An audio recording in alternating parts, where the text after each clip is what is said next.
when there's no current flowing in the circuit, it will point to 0. If it's flowing one way, it will swing over to the plus side, over the other way, over to the minus. The exact plus or minus sign doesn't worry us.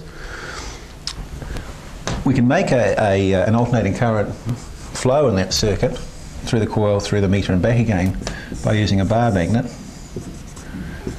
When I taught this course first about 4 years ago, the civil defence rooms were being built and we couldn't use where we are now, so did it down the Marlborough Boys College, and they had a beautiful big meter and a coil and a magnet to demonstrating that, but I just can't get it up here, I'm afraid.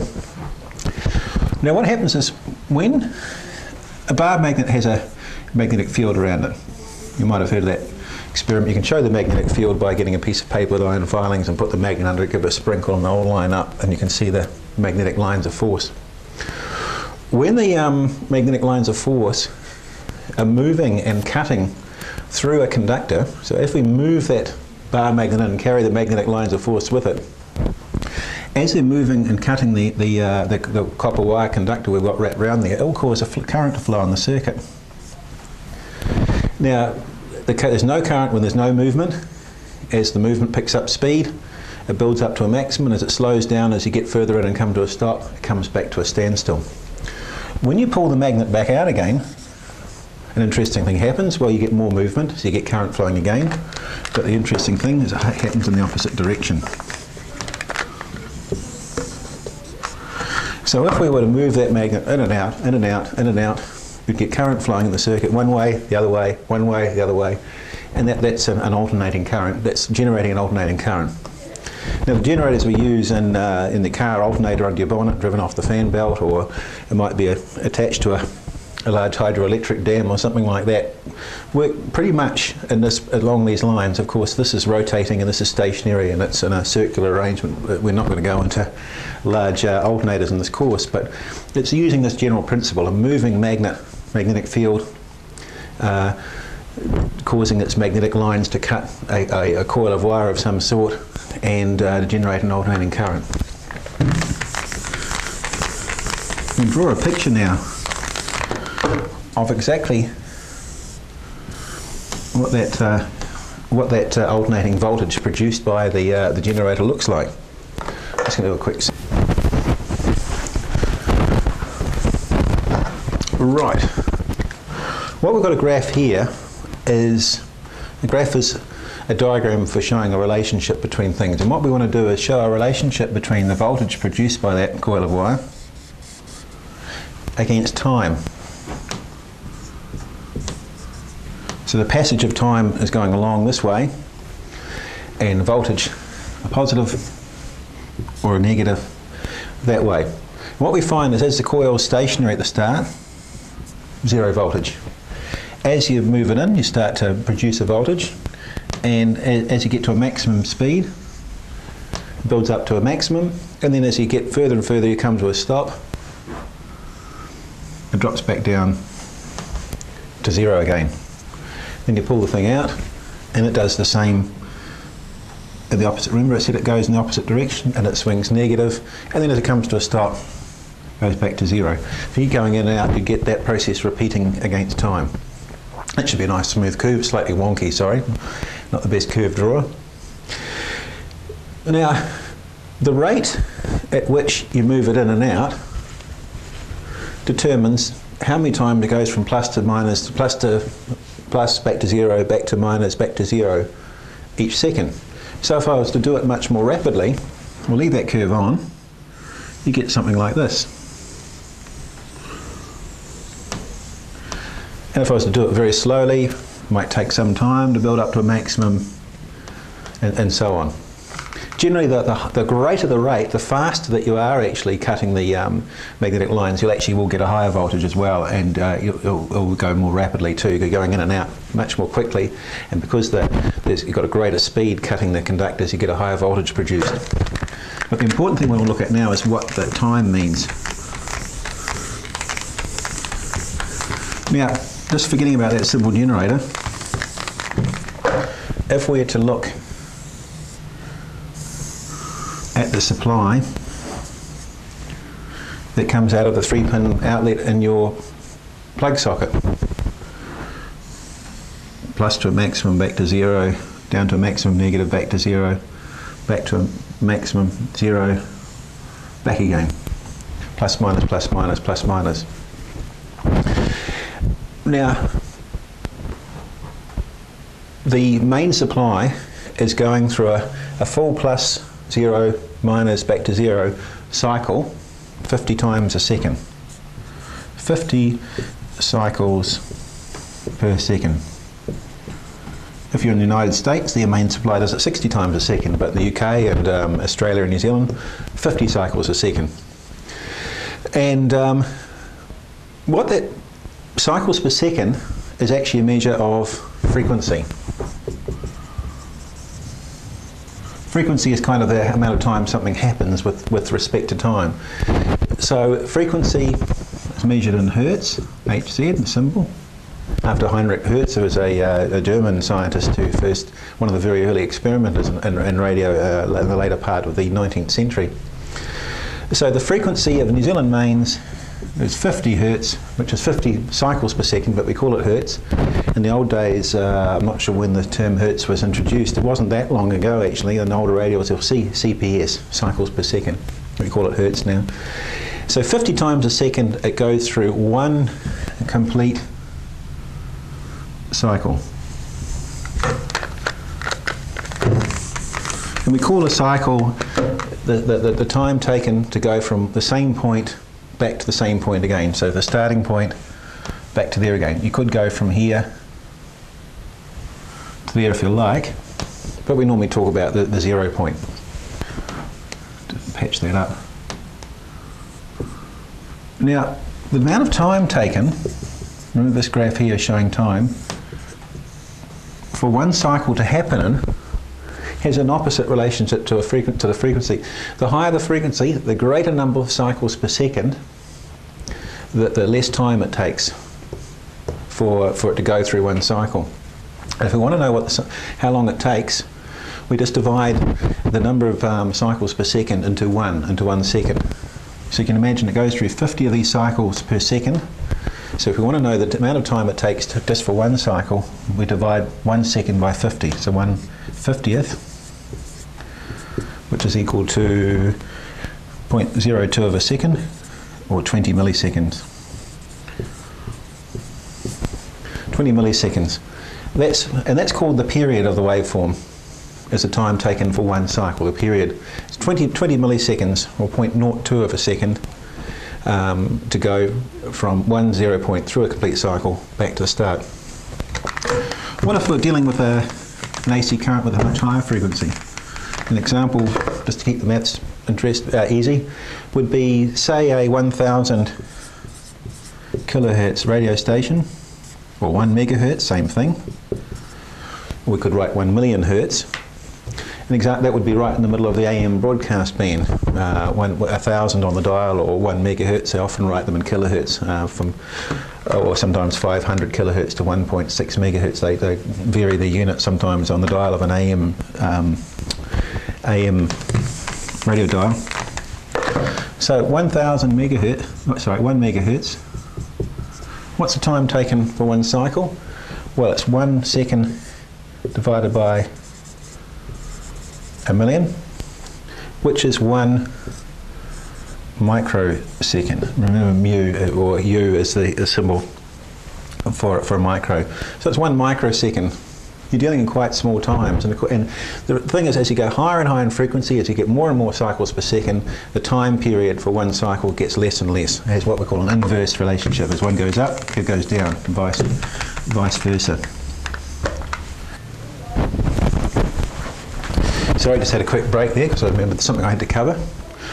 Right, we've looked at the cycle of an alternating current signal and with respect to time along here. And, 50 cycles per second means it would be 20 milliseconds to get that point there through one cycle, 10 to go through half a cycle, 20 milliseconds to get the other. The other way we can describe where we are along the cycle is using degrees, as in degrees around a circle, like a compass. It's 360 degrees around the compass. 180 degrees takes you halfway, 90 degrees a quarter, 180 halfway, 270 3/4 round to west, and then back to 360. And we do that with sine waves, sorry, we'll get on jumping the gun, with alternating current signals. And we can talk either about time along there, we could talk about how many degrees we're going along there. Whoops, there goes. Right, that was my page. I had to interrupt that, my page went off. I was recording that at work before. We're not in the middle of a class at the moment. This part, the sound didn't go on. It had video but no sound. So at work during my lunch break in one of our audio-visual rooms at work, I did most of this, but I'm now back to the civil defence and it's back to 7:15 p.m. in the evening. Right, so we've got our redrawn graph. Now we're talking about how we can talk about the passage of a sine of an alternating current wave and ways to get our heads around it. Now I said that we can talk about time along here, and it would be 0.02 of a second, 20 milliseconds to get that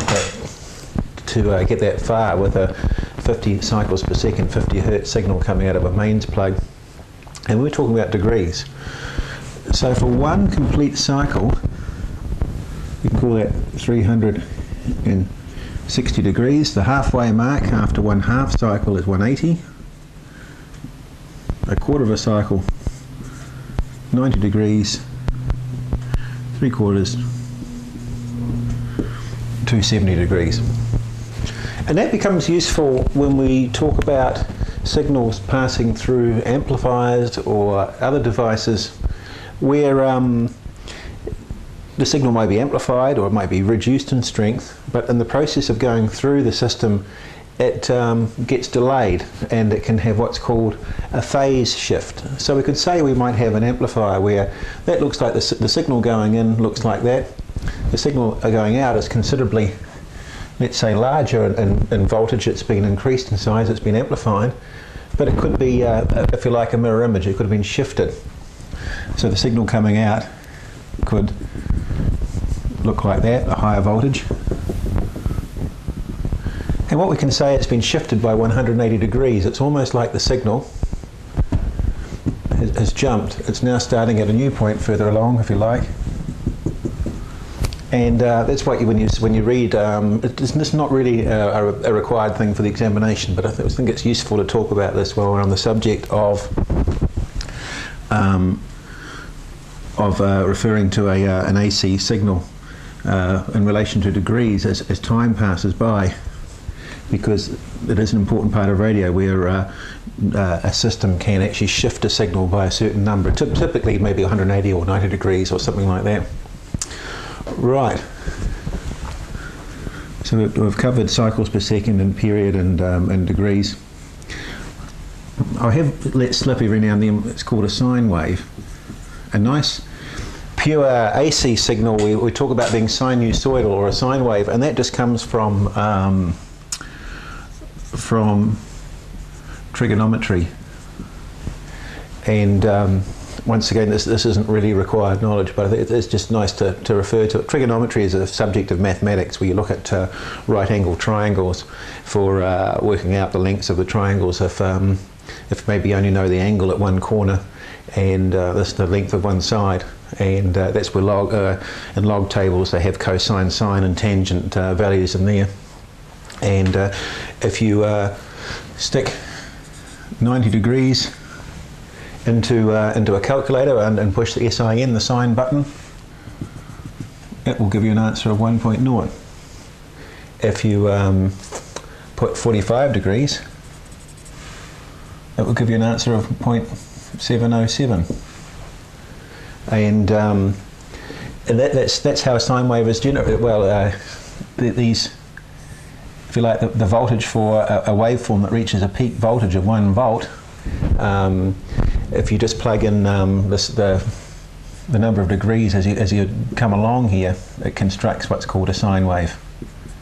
So it's just a mathematical function. And a pure AC signal we talk about being sinusoidal, it follows this nice smooth progression up and down, but that's not really required knowledge. Any AC signal that we draw that doesn't follow that nice pure sinusoidal or sine wave type pattern like that contains other signals known as harmonics.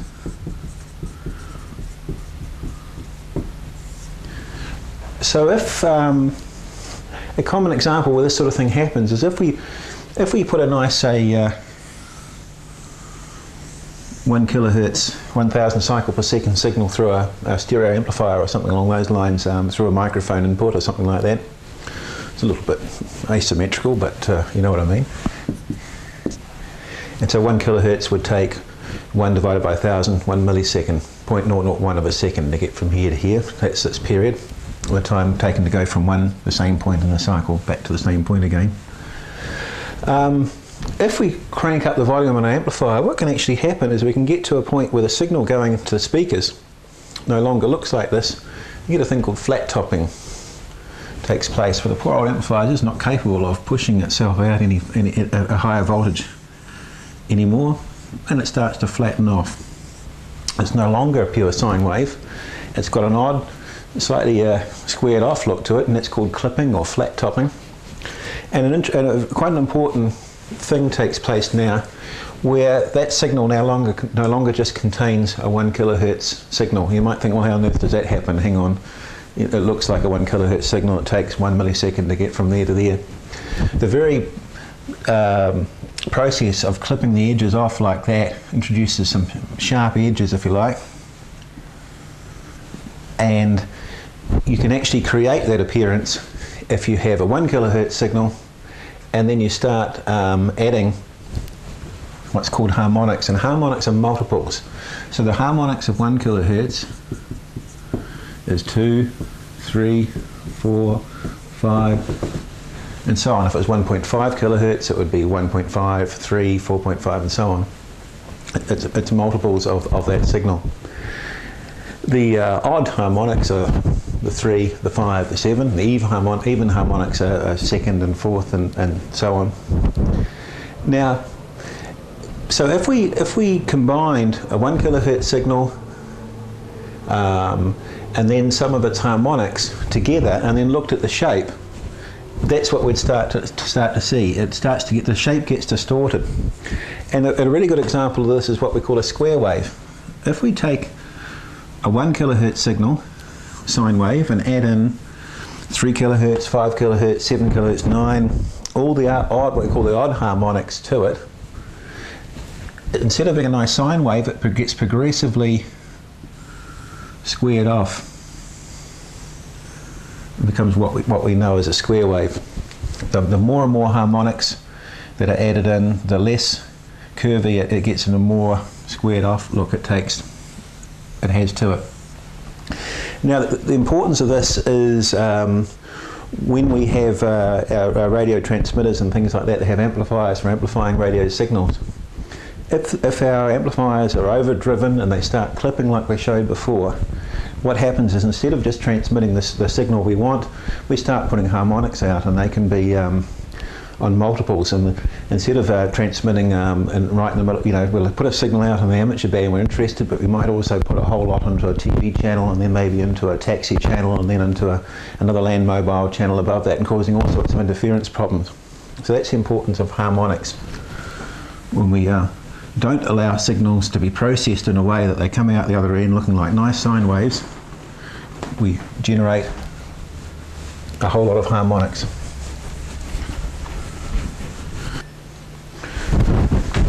Right, we're back on. Just had to have a quick chat with the cleaner. It's amazing the interruption you can get. The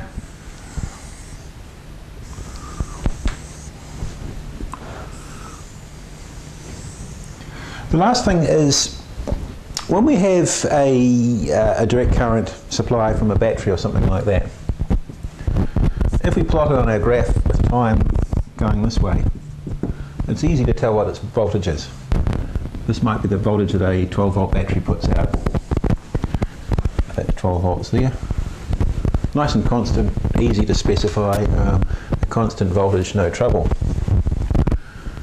Can you see the problem we might have with an alternating current signal voltage, whatever, what comes out of the plug? It's all over the place, isn't it? It's 1 minute it's 0, 1 moment, a few milliseconds later it's up to up to a peak value there, back to 0, it's minus here. You can't write down the whole series of voltages, it would be a bit nonsensical.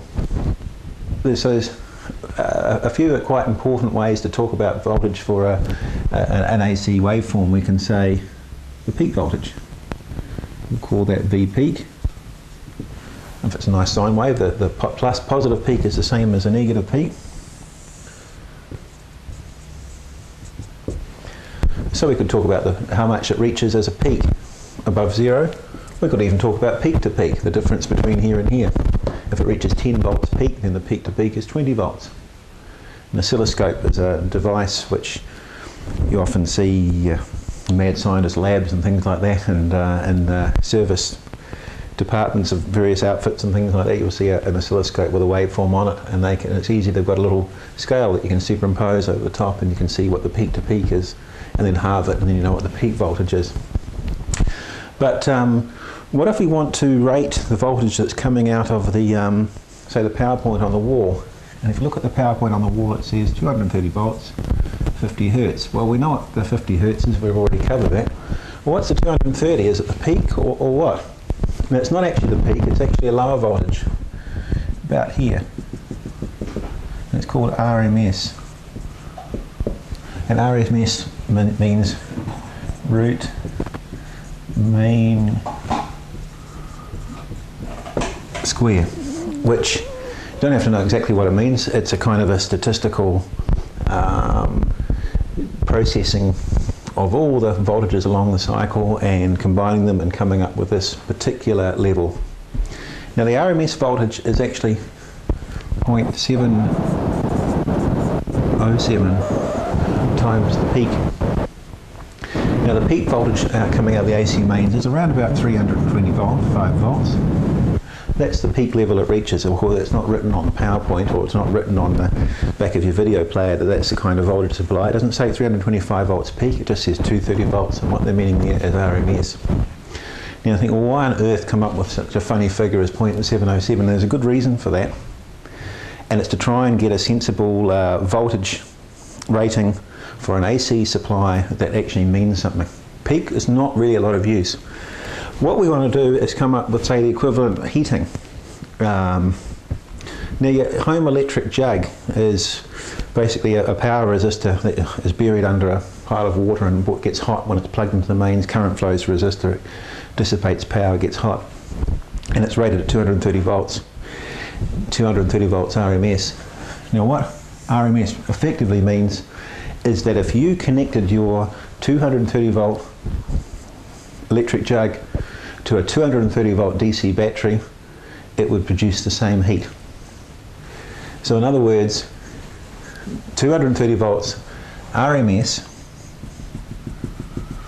an AC supply that has a 0.707 times the peak equals 230. That's 325 times 0.707 equals 230 volts. So an AC signal, sine wave, that has a peak of 325 volts will have an RMS of 230, which means that this AC supply with that peak value applied to your home domestic jug will boil just as fast as a DC battery with a 230 volt constant level. And that's a useful figure to have. Often equivalent DC heating, it kind of allows us to make some sense off an AC voltage, and that's what RMS means, and that's what your AC meter will read when you've got that AVO meter I had the other day, or your digital voltmeter or something like that. When you set it to the AC range and you put it into a circuit with a sine wave in it, it's reading the RMS value. It's not telling you the peak, it's the RMS, and that's the significance of that. Now from the website, the downloadable study guide on Section 8, alternating current, there's a nice picture. I'll try not to rustle this too much, it'll come over the microphone, on page 5, and so it's worth having a look at that. It just does a sort of a diagrammatic form of trying to explain this particular concept, and talks about things like area under the curve, which I won't go into. That's sort of a calculus thing, but so hopefully you can get a handle of that. The RMS is 0.707 times the peak voltage for a sine wave, and it tells you what the equivalent heating effect is. And you can do Ohm's law calculations using that RMS value to work out what the RMS current would be flowing in the circuit, and what the power would be. If you've got a resistor load on the AC mains, and you can get an AC meter that measures the current flowing, and you know the voltage across it, you can actually multiply the RMS current times the RMS voltage, and it will tell you the heat being produced, you know, the amount in watts of power being consumed by that load. Alrighty, what you going to get billed for?